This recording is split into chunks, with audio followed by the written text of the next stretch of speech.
Baik, Assalamualaikum warahmatullahi wabarakatuh. Yang terhormat Ibu Destiani MPD selaku dosen pengampu mata kuliah Bahasa Indonesia. Sebelumnya izinkan saya memperkenalkan diri. Saya Linda Dwi Aprilia dengan NPM 2514071066. Berdirinya saya di sini, saya akan mempresentasikan materi yang berjudul Sosial Media dengan tema membangun kehadiran digital yang kuat dan berdampak. Apa sih sosial media itu? Nah, sosial media itu adalah platform digital yang digunakan untuk berkomunikasi, berbagi informasi, serta berinteraksi melalui internet. Nah, selanjutnya, melalui sosial media, pengguna dapat mengirim pesan, foto, video, dan berbagai konten lainnya secara tepat, cepat, dan mudah. Nah, untuk berkomunikasi ini, sebelum adanya sosial media, masyarakat menggunakan gadget untuk berkomunikasi, tetapi hanya untuk mengirimkan SMS ataupun telepon biasa. Nah, dengan adanya sosial media ini, masyarakat dapat berkomunikasi dengan secara tatap muka, yaitu dengan video call, dapat melalui WhatsApp ataupun Instagram. Nah, dengan adanya itu akan lebih mempermudah jika ada rasa rindu ataupun rasa kangen dengan saudara ataupun orang tua. Selanjutnya untuk berbagi informasi. Sebelum adanya sosial media, masyarakat membagikan informasi hanya melalui poster yang ditempel di dinding atau di tiang yang terdapat masyarakat halayak umum. Dengan adanya sosial media, masyarakat akan lebih mudah mencari informasi mengenai pekerjaan, informasi kuliah, ataupun informasi hal-hal yang lain yang ingin diketahui. Selanjutnya untuk berinteraksi melalui internet. Nah, contoh berinteraksi melalui internet ini yaitu salah satunya adalah ojek online dan perkuliahan. Nah, ojek online ini bisa diakses melalui internet sekarang, yaitu ojol, bisa Grab ataupun yang lainnya. Dengan begitu, masyarakat tidak perlu jalan untuk menuju ke pangkalan ojek. Itu juga mempermudah masyarakat. Selanjutnya untuk perkuliahan, yaitu perkuliahan sekarang sudah bisa menggunakan daring karena adanya sosial media yang membantu hal tersebut. Jadi mahasiswa tidak perlu lagi pergi ke kampus jika terjadi kendala sesuatu, misalnya hujan atau apapun itu. Selanjutnya, melalui media sosial ini bisa berbagi foto ataupun video. Sebelumnya, handphone atau gadget itu hanya digunakan untuk telepon ataupun SMS saja. Dengan adanya sosial media ini, gadget bisa digunakan untuk membagikan foto maupun video. Nah, selanjutnya ada contoh sosial media. Contoh sosial media ini saya mengambil 3 contoh, yaitu ada Instagram, TikTok, dan WhatsApp. Kenapa saya memilih itu?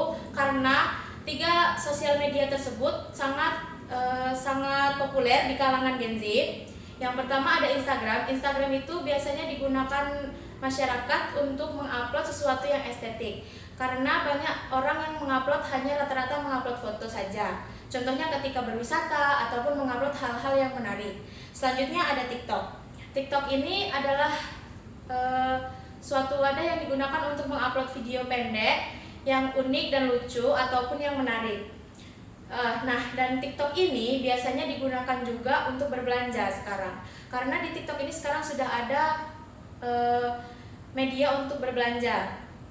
Jadi banyak yang menggunakan TikTok ini untuk berbisnis juga. Selanjutnya ada WhatsApp. Nah, untuk WhatsApp ini bisa digunakan secara individu maupun grup. Jadi banyak yang menggunakan WhatsApp sebagai tempat untuk berkomunikasi untuk ramai-ramai. Nah, selanjutnya fungsi sosial media ada 6, yaitu sebagai sarana komunikasi, media mencari informasi, sarana hiburan, tempat promosi dan bisnis, media pembelajaran dan edukasi, dan memperluas pertemanan. Nah, sebagai sarana komunikasi, seperti yang sudah saya jelaskan tadi, media sosial ini bisa digunakan untuk berkomunikasi dengan tatap muka. Itu salah satu kelebihannya. Nah, dengan itu akan lebih mempermudah masyarakat untuk melepas rasa rindu dengan keluarga. Yang kedua itu media sebagai tempat untuk mencari informasi. Untuk mencari informasi seperti yang sudah saya jelaskan tadi juga, untuk mencari informasi sekarang masyarakat sudah tidak perlu lagi berkeliling untuk mencari poster-poster yang tertempel di dinding. Sekarang sudah bisa menggunakan sosial media untuk mencari informasi melalui TikTok maupun Instagram ya. Selanjutnya sebagai sarana hiburan. Sarana hiburan ini contohnya TikTok dan Instagram itu. Di TikTok terutama ya, di TikTok itu sudah menampilkan video-video pendek yang menarik dan algoritmanya sudah bisa ditentukan. Misalkan kita selalu suka video-video lucu, jadi algoritmanya banyak yang video-video lucu yang akan tampil di TikTok itu. Selanjutnya ada tempat promosi dan bisnis, contohnya yaitu TikTok. Nah, TikTok sudah bisa menggunakan mode bisnis ya sekarang.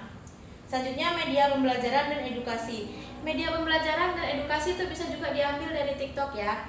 Karena di TikTok itu banyak video-video yang mengedukasi. Selanjutnya ada memperluas pertemanan. Nah, karena TikTok dan Instagram itu untuk umum atau ramai, jadi bisa digunakan siapapun dan akun yang kita punya di situ bisa dicari oleh siapapun jika akunnya tidak private. Selanjutnya ada jenis-jenis sosial media. Terdapat 4 jenis, yaitu media komunikasi, media berbagi foto dan video, media informasi dan video, media jejaring sosial.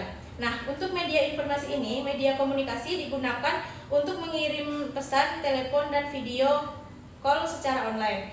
Nah, seperti yang sudah dijelaskan tadi, salah satu contohnya yaitu WhatsApp. Kenapa dibilang sangat mempermudah? Karena itu lebih mudah untuk melepas rindu ataupun hal yang lain. Kedua yaitu media berbagi foto dan video, itu ada di WhatsApp, Instagram maupun di TikTok. Sekarang sudah bisa untuk berbagi video ataupun foto ya. Selanjutnya ada media informasi dan video. Media informasi itu contohnya TikTok juga ya. Karena sekarang TikTok tuh sudah bisa mengirim pesan, mengirim video, ataupun membuat konten yang menarik. Selanjutnya media jejaring sosial. Media jejaring sosial itu digunakan untuk berinteraksi, berteman, dan berbagi informasi dengan banyak orang melalui internet. Seperti contohnya tadi TikTok dan Instagram yang saya ambil. Selanjutnya ada beberapa dampak positif sosial media, yaitu memudahkan berkomunikasi jarak jauh, menambah wawasan dan informasi, membantu proses belajar, media promosi usaha, mempercepat penyebaran informasi, menjadi sarana kreativitas. Selanjutnya ada dampak negatif sosial media. Yang pertama yaitu kecanduan bermain sosial media, penyebaran berita hoax, cyberbullying atau perundungan daring, mengurangi interaksi langsung, menurunkan konsentrasi belajar, dan resiko pencurian data pribadi. Nah, untuk dampak negatif ini akan saya jelaskan ulang, yaitu karena mulai sekarang ini sudah banyak masyarakat yang terlalu kecanduan bersosial media sehingga dia tidak berinteraksi secara langsung kepada orang lain. Terus banyak kasus-kasus cyberbullying seperti penghinaan secara fisik ataupun yang lainnya. Terus karena adanya sosial media ini dapat menurunkan konsentrasi belajar karena banyak orang yang tidak bisa membagi waktu antara yang baik dan antara yang hanya untuk sekedar hiburan saja.